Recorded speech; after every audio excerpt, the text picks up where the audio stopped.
संसद में प्रधानमंत्री नरेंद्र मोदी ने 11 संकल्प बताए, सबका साथ और सबका विकास की बात की। उधर संसद के बाहर प्रियंका गांधी ने बांग्लादेश के हिंदुओं और ईसाइयों पर हो रहे अत्याचार पर सांसदों के साथ मिलकर जोरदार प्रदर्शन कर मोदी सरकार को घेरा। परंतु संसद में पश्चिम बंगाल से टीएमसी ममता बनर्जी की सांसद शियानी घोष ने बीजेपी की मोदी सरकार पर किए जोरदार हमले और कहा, भारत की जनता आजकल इतनी भूखी है कि खाने को धोखा भी खाती है। महंगाई अंतर्राष्ट्रीय समस्या है। मोदी जी कहते हैं कि वो सबके साथ हैं। ये आंकड़े बोलते हैं, जो सबका होता है वो किसी का नहीं होता। ठुकरा के मेरा प्यार मेरा इंतकाम देखिए। और ममता बनर्जी ने के सांसद ने क्या क्या कहा, आगे देखिए। इस सदन के पवित्र मंच से 11 संकल्प सदन के सामने रखना चाहता हूं। पहला संकल्प है, चाहे नागरिक हो या सरकार हो, सभी अपने कर्तव्यों का पालन करें। दूसरा संकल्प है, हर क्षेत्र हर समाज को विकास का लाभ मिले, सबका साथ सबका विकास हो। तीसरा संकल्प है, भ्रष्टाचार के प्रति जीरो टॉलरेंस हो, भ्रष्टाचारी की सामाजिक स्वीकार्यता न हो। चौथा संकल्प है, देश के कानून, देश के नियम, देश की परंपराओं के पालन में देश के नागरिकों को गर्व होना चाहिए। पांचवा संकल्प, गुलामी की मानसिकता से मुक्ति हो, देश की विरासत पर गर्व हो। छठा संकल्प, देश की राजनीति को परिवारवाद से मुक्ति मिले। सातवां संकल्प, संविधान का सम्मान हो। आठवां संकल्प, संविधान की भावना के प्रति समर्पण रखते हुए जिनको आरक्षण मिल रहा है वो न छीना जाए और धर्म के आधार पर आरक्षण की हर कोशिश पर रोक लगे। नौवां संकल्प, विमेन लेड डेवलपमेंट में भारत दुनिया के लिए मिसाल बने।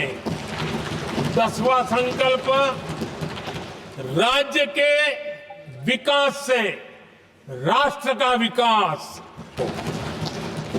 11वां संकल्प, एक भारत श्रेष्ठ भारत का ध्येय सर्वोपरि हो।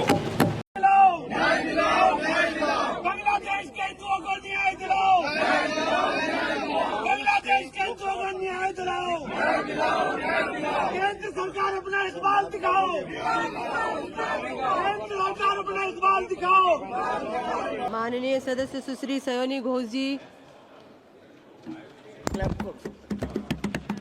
धन्यवाद अध्यक्ष महोदय, आपने मुझे बोलने का मौका दिया। मैं अपनी पार्टी की भी आभारी हूँ for this opportunity. Madam, supplementary demand for grants is a constitutional pre-arrangement, and I agree that it should definitely not be objected. But it also arises the question as to why does the government need further allocation when it has not been able to spend what it already has. In financial year 24, government's final consumption expenditure was 14%, but it decreased to 4.4% in financial year 25 second quarter. This means that the government has spent much less this year as compared to last year. In the first quarter of 24-25, government spending was 4.15 lakh crore, and many cited model code of conduct a reason for spending less. But in the second quarter, it further decreased to 4.1 lakh crore. Madam, to my simple understanding, this grant is being demanded from the exchequer, but this is the money which is collected from the people, and it is meant to be spent for the people. Since Professor Saugata Roy has already spoken about the technical aspect, today I choose to speak on what this government has delivered to the people of this country. the utilization of resources in departments it's seeking additional grants for, and also its complex relationship with the state of West Bengal. Sir, इनके bulldozer के चलते madam Bharat के लोग सवाल पूछना भूल गए और भारत की जनता आजकल इतनी भूखी है कि खाने को धोखा भी खा लेती है। मैडम, भारत में एक मिडिल क्लास जो एक साल पहले एक वेजिटेरियन थाली 100 रुपए में खाता था, आज वही वेजिटेरियन थाली 152 रुपए की हो गई। टमाटर की कीमत 247% बढ़ गई, आलू की कीमत 180%, लहसुन 128% और तेल, नमक, आटा, मैदा 18%। पहले आम आदमी पॉकेट में पैसा लेके बाजार जाता था और थैली भरकर सामान लाता था, लेकिन अमृत काल में आदमी थैली भरकर पैसा लेके जाता है और पॉकेट में आलू, टमाटर, प्याज लेके घर वापस आता है। सर, माननीय वित्त मंत्री ने पहले कहा था कि बहुत हो गई महंगाई की मार, अब की बार मोदी सरकार, और आज उनके विचार में inflation is an international problem, महंगाई एक अंतरराष्ट्रीय समस्या है। तो विश्व गुरु, विश्व बंधु इस अंतरराष्ट्रीय समस्या का समाधान क्यों नहीं कर पा रहे हैं? Ma'am, 74% of Indians are unable to afford a healthy diet. The household savings have plunged to a 50-year low. Around 48% of the households in this country are facing a financial crisis क्योंकि उनका खर्चा उनकी कमाई से ज्यादा है। The economic inequality in India is a 100-year high. The country's GDP growth rate for the second quarter 24-25 decreased to 5.4%, which is the lowest in 2 years. The government's total debt has reached a staggering 176 lakh crore, and the total debt is expected to soar up to 185 lakh crore by the end of the financial year. आज आपके उधार की वजह से हर हिंदुस्तानी पर 1.25 लाख का बोझ चढ़ गया और आप उनकी मजबूरी को अपनी ताकत समझते हैं। बंगाल में ऑल इंडिया तृणमूल कांग्रेस की प्रदेश युवा अध्यक्ष होने के नाते मुझे हर दिन कई नौजवानों से बात करनी पड़ती है। वो मुझे ये पूछते हैं कि मोदी जी ने हर साल 2 करोड़ नौकरी का वादा किया था, अर्थात 10 साल में 20 करोड़ नौकरी। उन नौकरियों का क्या हुआ, उन वादे का क्या हुआ? मैं बस उन्हें यही कह पाती हूँ कि पत्ते तो झड़ते हैं, उठाता है कोई कोई, वादे तो सभी करते हैं, निभाता है कोई कोई। Ma'am, as per the latest report by CMIE, the unemployment rate has risen to 9.2% in June 2024 as compared to 4.9% in 2013-2014. Female unemployment rate is much higher at 18.5% in June 2024 as compared to 7.7% in 2013-14. Around 37% of working women are unpaid. In rural areas, this figure is at a horrific 43%.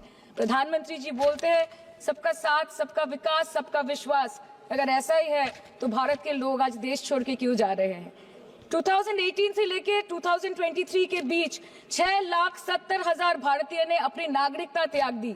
सिर्फ 2022 में ये संख्या करीबन 2,25,000 की थी। In 2022 alone, 7,500 high net worth individuals with a net worth of more than 8.3 crore or more left India. नवंबर 2022 से सितंबर 2023 सिर्फ 10 महीने में 96,917 Indians were arrested attempting to cross the United States illegally. Modi ji कहते हैं कि वो सबके साथ है, मगर ये आंकड़े बोलते हैं जो सबका होता है वो किसी का नहीं होता। और बंगाल के साथ तो कुछ अलग ही रिश्ता है इनका। The relationship is that of quid pro quo. ठुकरा के मेरा प्यार मेरा इंतकाम देखेगी। मतलब वोट है तो नोट है और वोट नहीं तो नोट नहीं। As per the available reports, as on 19 July, rupees 1.23 lakh crore is already due from the government of West Bengal against flagship programs like Manrega, PM Awas Yojana, Gram Sadak Yojana, National Health Mission, Central Food Subsidy.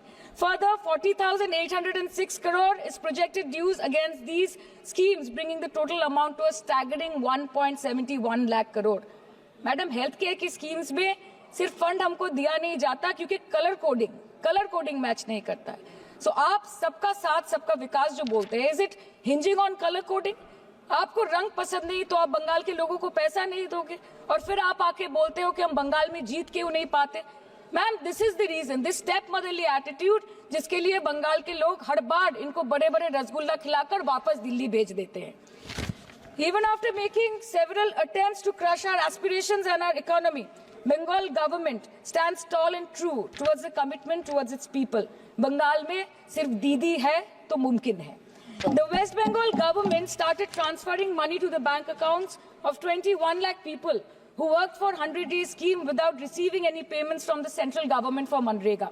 Even before Ayushman Bharat, in Bengal, Shastra Shati, a cashless scheme was launched, providing treatment cost up to 5 lakh for per person belonging to any strata of the society. आज कलकत्ता के किसी आलिशान private hospital में जहां पे एक अमीर आदमी की चिकित्सा होती है, वही बगल वाले बेड में एक गरीब मजदूर, एक गरीब किसान की भी ट्रीटमेंट होती है. यही है ममता बनर्जी का विकास. और आपके अमृत काल में the cost of medical treatment has been doubled in the last 5 years. आप फार्मास्यूटिकल्स के सर आरजीकर पे बात ना बोले, आपकी सीबीआई पे अभी तक कुछ बोल नहीं पाए. हम लोगों ने जो हमारी पुलिस ने जो बोला था, they are still sticking to that. So उसके बारे में मत बात करें, ठीक है. आप उत्तर प्रदेश के बारे में बात करें ना सर.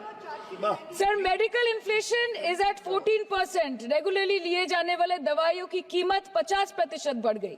आप सिविल एविएशन के लिए ग्रांट्स मांग रहे हैं. एक डोमेस्टिक फ्लाइट, उसकी राउंड ट्रिप की टिकट 20 से 30 हजार में बिक रही है. आम आदमी आज हवाई चप्पल पहन के हवाई जहाज नहीं चल रहा, आम आदमी हवाई चप्पल बेच के हवाई जहाज चल रहा है. You are demanding funds for education but conveniently ignoring the fact that 11 lakh children have dropped out of school according to your own data. आज भारत में सिर्फ 47.51% स्कूलों के पास कंप्यूटर की फैसिलिटीज है और उसमें 9% के पास internet connection. In law and justice, you are not been able to provide legal aid to more than 1% of the eligible population.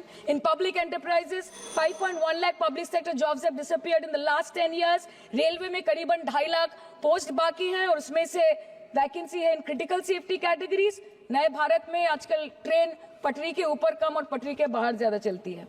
मुझे दुख लगता है इस सदन में ये कहते हुए मैडम कि मैंने अपने लोकसभा क्षेत्र जादवपुर लोकसभा क्षेत्र के लिए एक बारुईपुर कोबी सुभाष मेट्रो एक्सटेंशन की मांग की थी. मुझे डिपार्टमेंट से ये चिट्ठी मिली जिसमें उन्होंने लिखा है that this project is not economically viable and this project is unremunerative. तो आपको अगर सब जगह से पैसा चाहिए तो मुझे ये बात समझ में नहीं आती कि लोग खुद के लिए आपको वोट देते हैं कि आपके फायदे के लिए वोट देते हैं. मैं आपको इतना ही बोलना चाहती हूँ, दिस वाज द रीजन अपने प्रॉफिट के लिए आज इन्होंने सीनियर सिटीजन का कंसेशन भी बंद कर दिया और सीना ठोक के ये बोलते हैं कि 2022-23 अर्थ वर्ष में हमने 15 करोड़ वरिष्ठ नागरिक से 2242 करोड़ कमाए. धन्यवाद माननीय सदस्य. मैं 2 बात और बोल के खत्म कर दूंगी कि लोकसभा पे खर्च करके क्या फायदा मैडम, जब यहाँ पे विपक्ष को बोलने का अधिकार ही ना हो. लोकसभा के लिए भी तो ग्रांट मांगा है ना मैम. और अभी सर बोल रहे थे कि बेटी बचाओ बेटी पढ़ाओ तो 10 साल पहले मोदी जी ने लॉन्च किया था, लेकिन उसके 80% पैसे सिर्फ पब्लिसिटी और मार्केटिंग और एडवर्टाइजमेंट में खर्च कर दिए. आपके उत्तर प्रदेश, मध्य प्रदेश, राजस्थान में ना बेटी को पढ़ा पा रहे और ना बेटी को बचा पा रहे. बंगाल आए और देखिए कि ममता बनर्जी ने विधानसभा में अपराजिता एक्ट बिल पास किया है, कन्याश्री किया है,